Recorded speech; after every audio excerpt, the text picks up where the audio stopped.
Welcome, सुस्वागतम, राम राम, सत श्री अकाल। फिर से एक बार सभी का स्वागत करता हूँ आपको अपने यूट्यूब चैनल डियर लर्नर्स पर।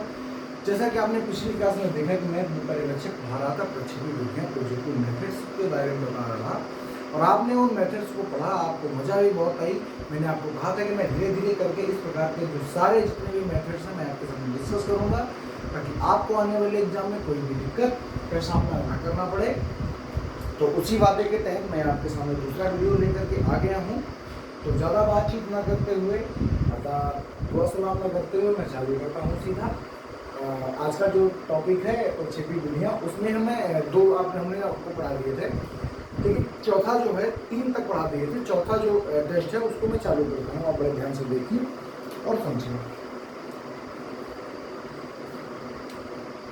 देखो, तो जो चौथा है उसको आप कहते हैं, चौथे वाले को आप कहते हैं SCT। SCT के अगर आपसे कोई फुल फॉर्म पूछे आप क्या बताएंगे, तो आप तुरंत बताएंगे जो SCT होता है इसका फुल फॉर्म होता है सेंटेंस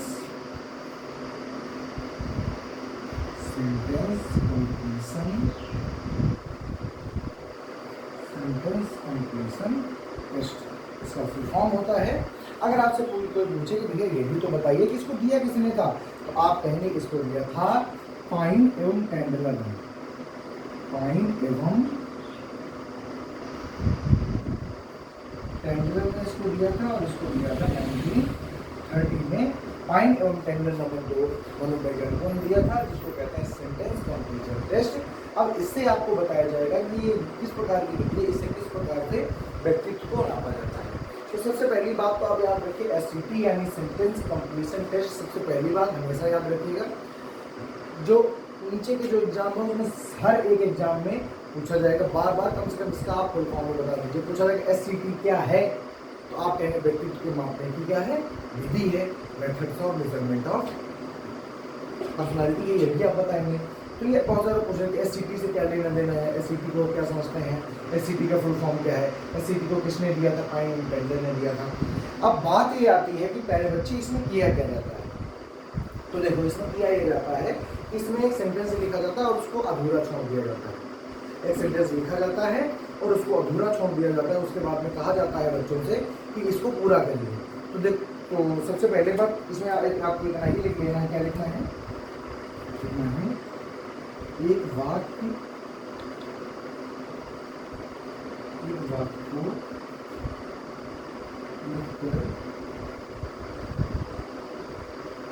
अधूरा छोड़ दिया जाता है,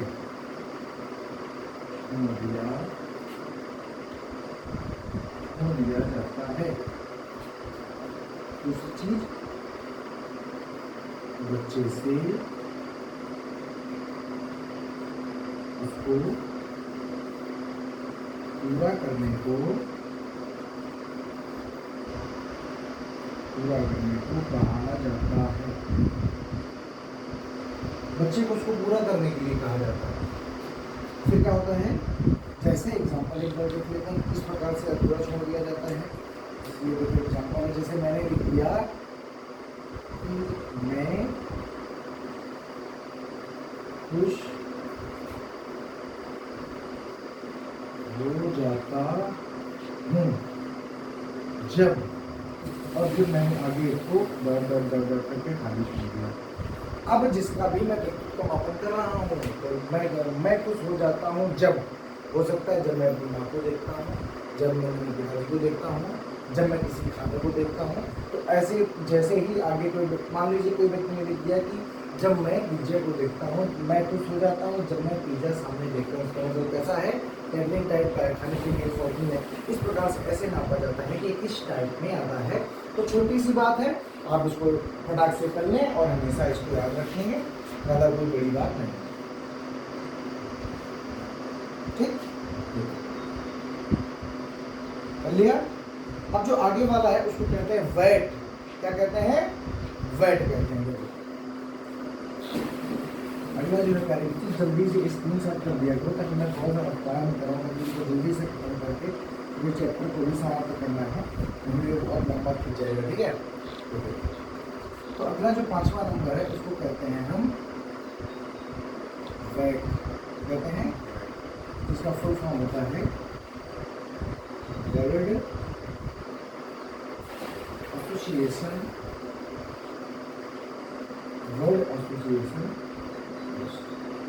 क्या होता है इसको? वर्ड एसोसिएशन टेस्ट, इसको हिंदी कहते हैं शब्द साक्षर परीक्षण। ठीक, अब देखो पूछा जाता है कि वर्ड साक्षर जो परीक्षण है, तो आप कहेंगे सबसे पहले शुरुआत इसकी की थी गार्टन साहब ने। देखो जो ये जो टेस्ट है इसकी शुरुआत, ध्यान से सुनिए, इसमें दो चीजें पूछा गया इसलिए लिख पा रहा हूँ। इसकी जो शुरुआत है वो किसने की थी? तो आप कहेंगे वो तो की थी गार्टन ने। किसने? गार्टन ने की थी। परंतु इसका विस्तार, इसका जो विस्तार है वो किया था, आप कहें जुंग या जुंग साहब ने इसका क्या किया? इसका विस्तार किया। तो अगर पूछा जाए कि वर्ड एसोसिएशन टेस्ट यानी शब्द सहचर्य के वास्तविक देने वाले कौन है? जुंग है। और शुरुआत किसने की थी? तो गार्टन ने की थी। अब ये टेस्ट होता क्या है? इसमें क्या होता है? इसमें 100 शब्द होते हैं। कैसे होते हैं देखेंगे। इस परीक्षण में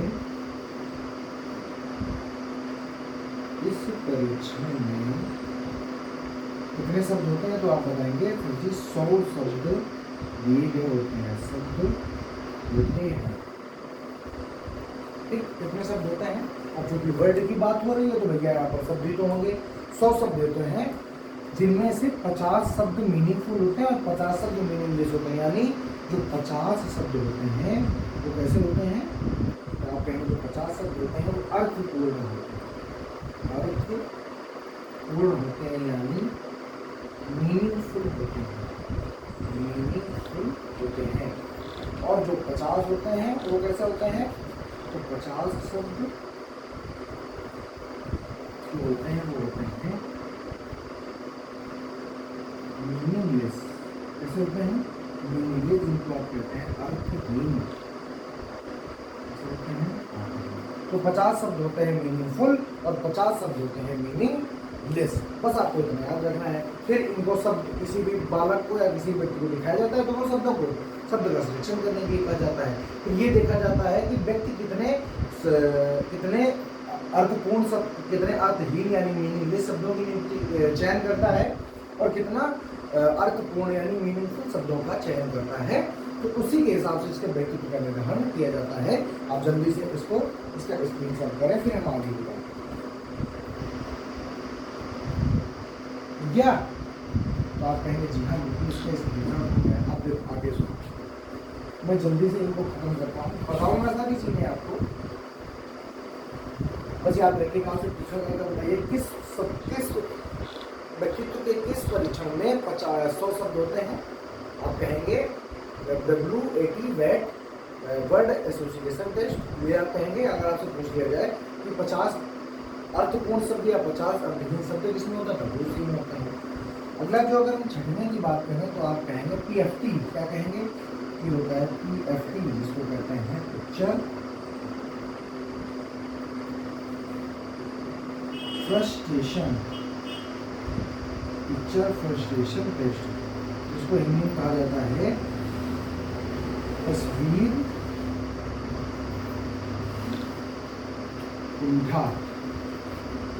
कुंठा परीक्षण। इसके बारे में आपको ज़्यादा नहीं जानना, एग्जाम में ज़्यादा नहीं पूछा जाता है, सिर्फ आप इसके बारे में इतना जान लीजिए। इसको दिया किसने था? तो आपको हम बता देंगे। इसको दिया था रोजनविंग ने। इसको किसने दिया था? इसको दिया था रोजनविंग ने।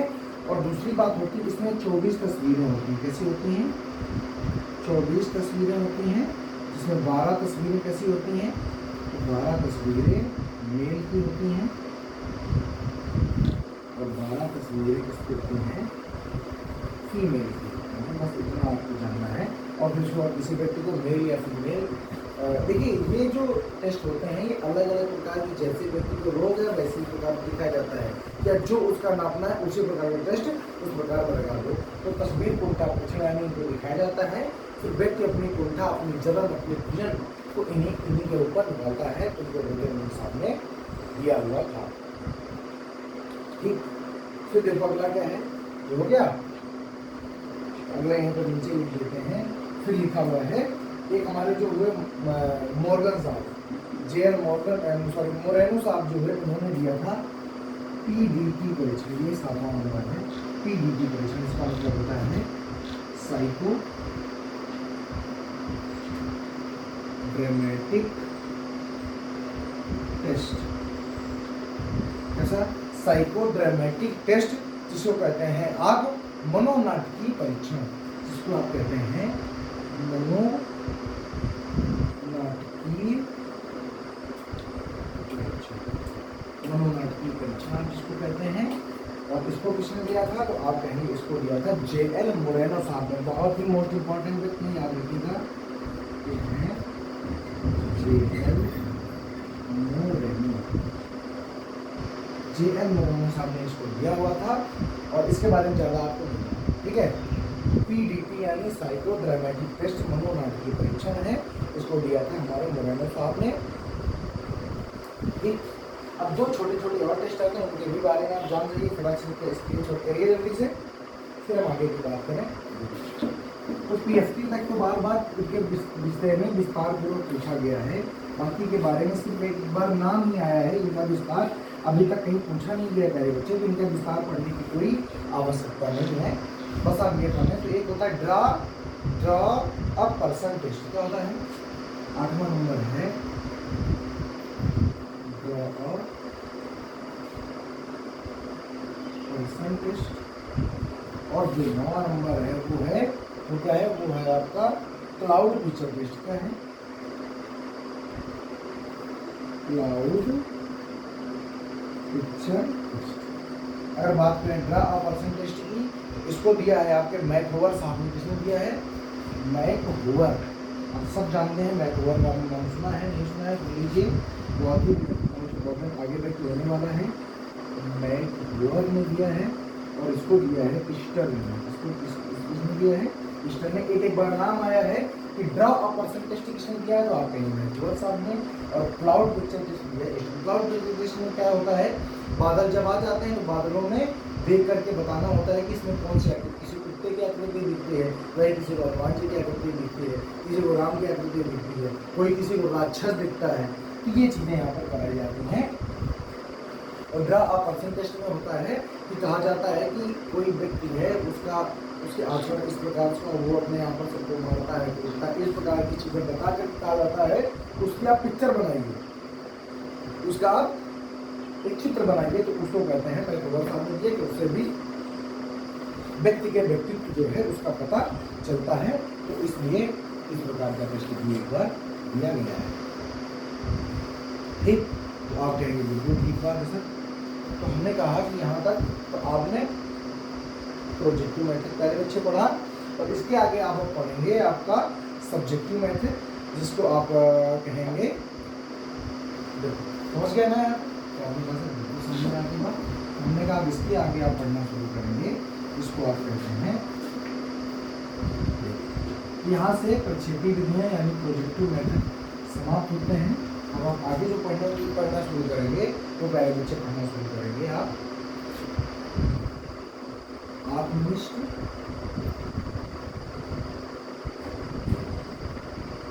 या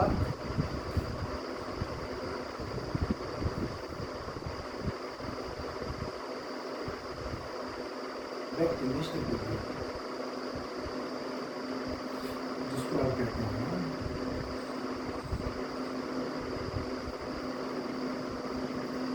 सब्जेक्टिव मेथड्स के अंतर्गत जिसको आप रखते हैं।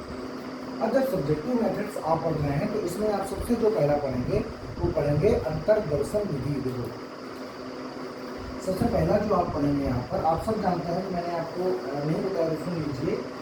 जो अंतर्दर्शन विधि है, ये व्यक्तित्व को मापने की सबसे पुरानी विधि। सबसे पहले इसका नाम ही लिख देते हैं, ये लिखा हुआ है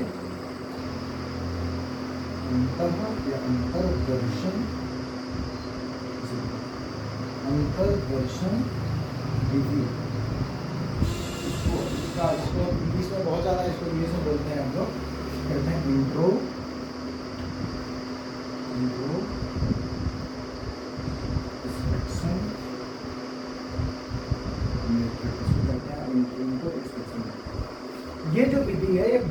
पुरानी विधि है व्यक्तित्व को नापने की, और ये इतनी बार एग्जाम में पूछी गई जिसका कोई जवाब नहीं है, तो इसको तो आप हमेशा ही याद रखते हैं। वेरी मोस्ट इम्पॉर्टेंट है। किस बात को इम्पोर्टेंट है? आपसे पूछा जाएगा oldest method of measuring of personality.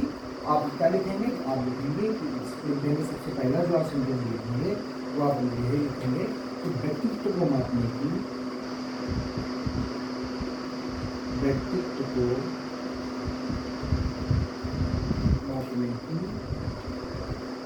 सबसे प्राचीन विधि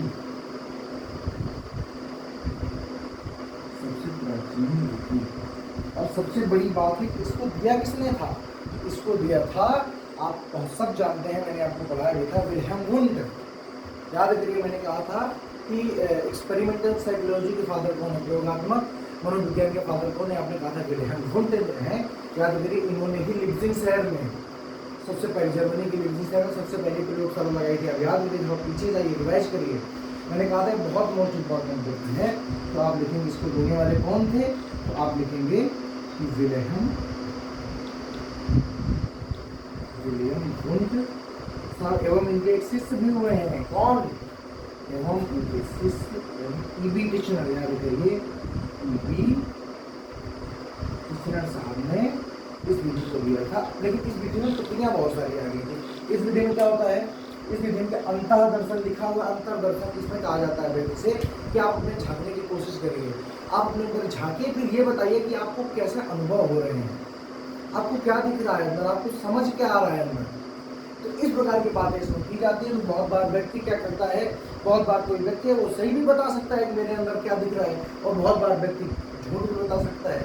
भाई मान लो दिखा हमको अंदर कुछ और, हमने आपको बता दिया कुछ और, लेकिन आप जान तो नहीं ना पाएंगे, क्योंकि वो तो मेरे अंदर की बात है, अंदर की बात थोड़ी ना कोई जान सकता है। तो वही बात है कि इसमें त्रुटियां बहुत सारी आ गई थी, लेकिन सबसे पहली जो विधि थी नापने की, सबसे जो पुराना मेथड है वो यही है।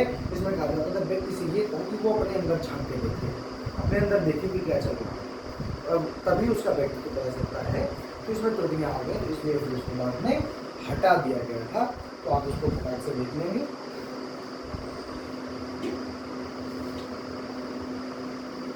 ठीक है, अब देखिए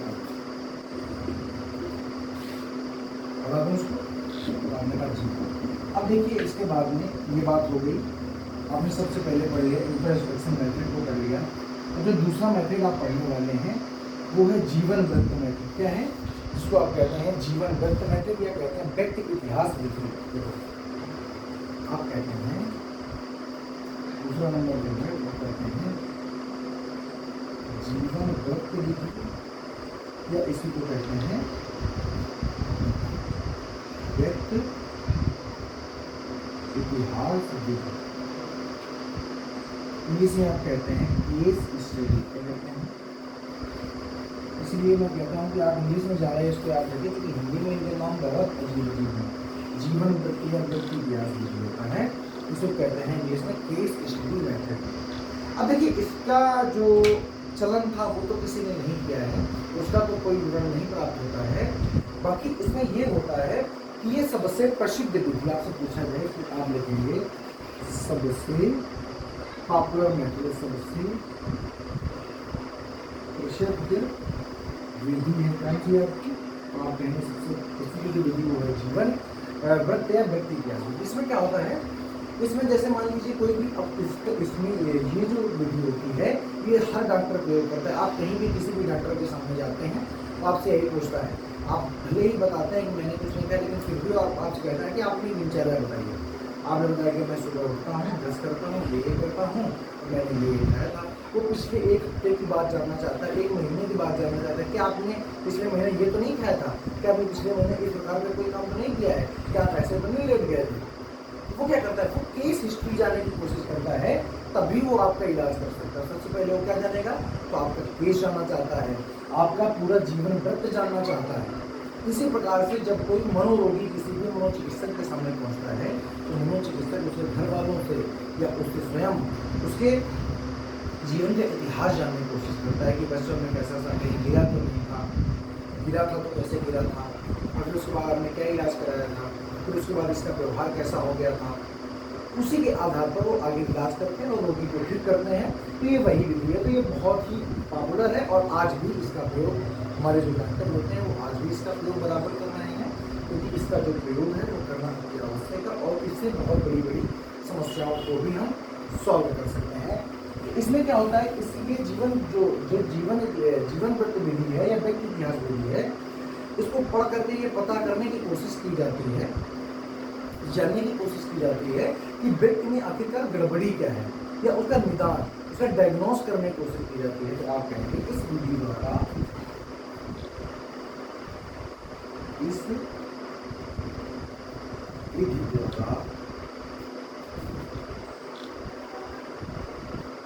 व्यक्ति का निदान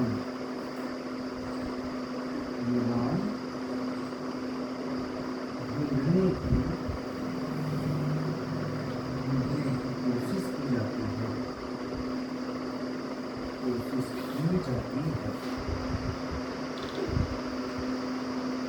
कोशिश की जाती है, और अगर एक बार आपने निदान जान लिया, देखिए जो निदान है, बहुत हम जो हिंदी भाषा भाषी है ना, हम इस निदान को समझते हैं कि समस्या का निदान है। समस्या का निदान नहीं, निदान का मतलब होता है डायग्नोज, और निदान का मतलब होता है उस समस्या की जड़ को पकड़ लेना। अगर आपने किसी भी रोग की या किसी भी समस्या की अगर आपने उसका निदान ढूंढ लिया, यानी उसको जड़ को पकड़ लिया, तब उसका उपचार करना बहुत ही सरल है। तो देखिए निदान ढूंढने की कोशिश की जाती है, फिर व्यक्ति के व्यक्तित्व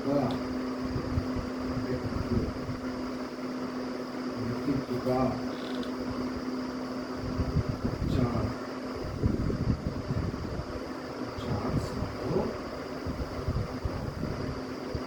इसलिए बहुत ज़्यादा पॉपुलर, क्यों पॉपुलर आप समझ पा रहे होंगे, क्योंकि अगर हमने किसी भी समस्या की जड़ को ढूंढ लिया तो हम उसका उपचार आसानी से कर सकते हैं, कोई समस्या वाली बात उसमें नहीं आने वाली है।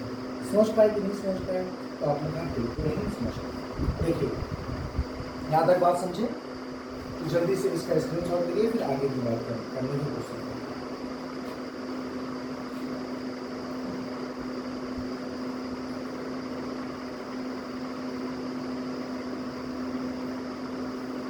ठीक है, आज का लास्ट और बहुत ही ज्यादा मोस्ट इम्पोर्टेंट है, ध्यान से देखिएगा। अब आपको बहुत बार पूछा जाता है, बताइए प्रश्नावली विधि किसने दी, निम्न में से किसने दी? अब याद रखिएगा किसने दी है। ठीक है, तो आज हम बात करने वाले हैं, तो जो अगली जो हम बात करने वाले हैं वो बात हम इसी के बारे में करने वाले हैं। तीसरा नंबर जिसको आप कहते हैं प्रश्नावली विधि, जिसको कहते हैं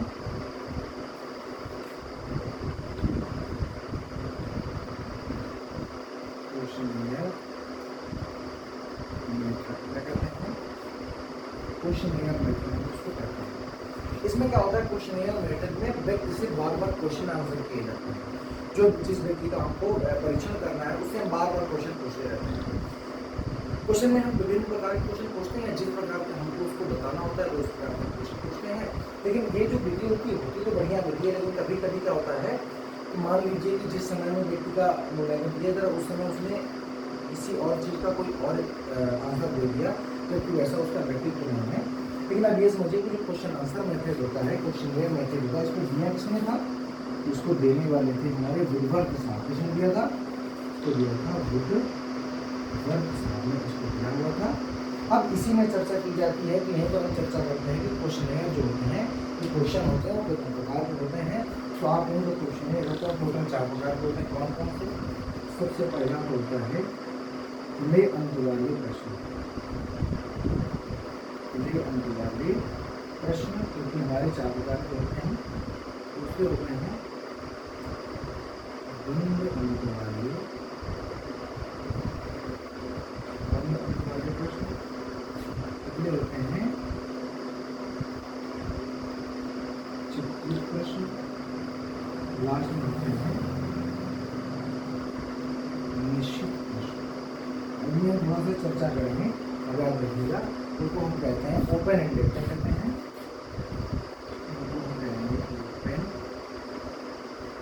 एंडेड क्वेश्चन इनको कहते हैं क्लोज एंडेड क्वेश्चन, इनको हम कहते हैं picture type question, picture type, और इसको हम कहते हैं मिक्स्ड, क्या कहते हैं मिक्स्ड क्वेश्चन। अब देखो ध्यान से सुनना, इनमें अंतर क्या है और इसी के बाद में हम आज की क्लास को यहीं पर समाप्त करें। जो पहले बच्चे जो खुले अंत वाले क्वेश्चन थे, ओपन एंडेड होते हैं, इन क्वेश्चंस में आप जब किसी से आप क्वेश्चन करेंगे तो वो ओपन एंडेड होते हैं, यानी वो बहुत ज़्यादा इनमें विस्तार कर सकते हैं। सबसे पहले क्लोज एंडेड, बंद अंत वाले जो प्रश्न होते हैं उनमें आप दो ही प्रकार के आंसर दे सकते हैं। जैसे मैंने आपसे पूछा कि आपने खाना खाया, आप कह सकते हैं यस या नो, क्योंकि ये बंद अंत है, आपसे विस्तार करने में थोड़ी ना कहा गया है। अगर हमने आपने खाना खाया तो क्या खाया, तो आपने कहा कि हाँ मैंने खाना खा लिया, फिर क्या खाया इसका आप विस्तार करेंगे। अच्छा, जो खुले अंत वाले प्रश्न होते हैं इनमें विस्तार, जैसे हम कहें मोहम्मद गोरी के प्रशासनिक कार्यों का उल्लेख कीजिए तो आप बराबर उल्लेख करते रहेंगे। जैसे मैं आपसे पूछूं कि आप कानपुर क्यों जा रहे हैं, तो आप क्यों का आंसर बड़ा भी दे सकते हैं, छोटा भी दे सकते हैं, यानी ये खुला अंत है। बंद अंत वालों में केवल आप हाँ या नहीं उत्तर दे सकते हैं। और जो चित्रित होते हैं आप जानते हैं, रीजनिंग में आप पढ़ते हैं एनालॉजी, ठीक है, आप पढ़ते हैं सादृश्यता समानता बताने वाले क्वेश्चन पढ़ते हैं, वो सारे क्वेश्चन इसमें आते हैं। जो मिक्स्ड होते हैं, अभी मैंने आपको बताया कि क्या आप कानपुर जाएंगे, आप कहेंगे हाँ या नहीं, तो हम कहेंगे जाएंगे तो कैसे जाएंगे, तो मतलब यहाँ पर खुला अंत भी है और बंद अंत भी है। बंद अंत क्या है कि आप कानपुर जाएंगे, आपने कहा हाँ या नहीं, मैंने कहा कैसे, अब आप खुला अंत आ गया। तो अगर किसी भी एक प्रश्न पर दोनों चीजें हैं, ओपन एंडेड भी है और क्लोज एंडेड भी है, वो दोनों प्रकार के प्रश्न मिलते हैं, तो उनको प्रश्न कहते हैं। तो ये चार प्रकार के प्रश्न होते हैं। क्वेश्चन या मेथड को दिया था वुडवर्थ साहब ने, और इन्होंने कहा था कि किसी व्यक्ति से अगर बार बार क्वेश्चन को पूछा जाए तो उसका व्यक्तित्व का निर्धारण हम आसानी से कर सकते हैं। तो आज की क्लास हम यहीं तक खत्म करते हैं, और अगली क्लास में जब आएंगे तो हम आगे और भी आत्मनिष्ठ या व्यक्तिनिष्ठ विषयों पर चर्चा करेंगे। मुझे ऐसा लगता है कि आपको बहुत बेहतर समझ में आया होगा। आपने स्क्रीनशॉट अगर नहीं किया है तो एक बार इसका भी स्क्रीनशॉट कर लेंगे। बाकी बातें हम अगली क्लास में करेंगे, तब तक के लिए हम आपसे विदा चाहेंगे। बस आप अगर हमको कुछ देना चाहते हैं तो इतना ही कीजिए, वीडियो को शेयर करिए अपने फ्रेंड्स ग्रुप में, और इसको लाइक करिए, शेयर करिए, सब्सक्राइब करिए चैनल को। और बाकी आप हमारे ऊपर भरोसा जरूर बनाए रखें, एक छोटा सा कमेंट छोड़ दीजिए, जिससे कि हम भी क्या होते रहें, रिचार्ज होते रहें, आपके लिए नया नया